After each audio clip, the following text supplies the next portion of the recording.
সমস্যা নেই। ইমাম সাহেব যে জর্দা খাওয়ার পর কুলি করে সালাতে দেয় তাহলে তার পিছনে সালাত হবে কিনা? জর্দা খেলে যদি মাথা ঘুরে অজ্ঞান না হয় অজু ভাঙে না। যে মসজিদে কোরআন সহি হাদিস পড়া নিষেধ সেই মধ্যে সালাত আদায় করা যাবে কিনা? মসজিদে কেন সালাত আদায় করেন? মন্দিরে যাবেন,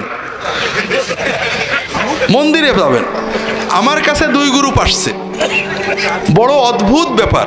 শয়তান যে কিভাবে আমাদের প্রতারণা করছে। হরিণা কুণ্ডু বেশি দূরে না আপনাদের থেকে।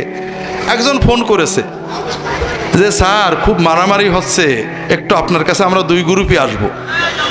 তোমরা না আসার দরকার নেই, মারামারি করো।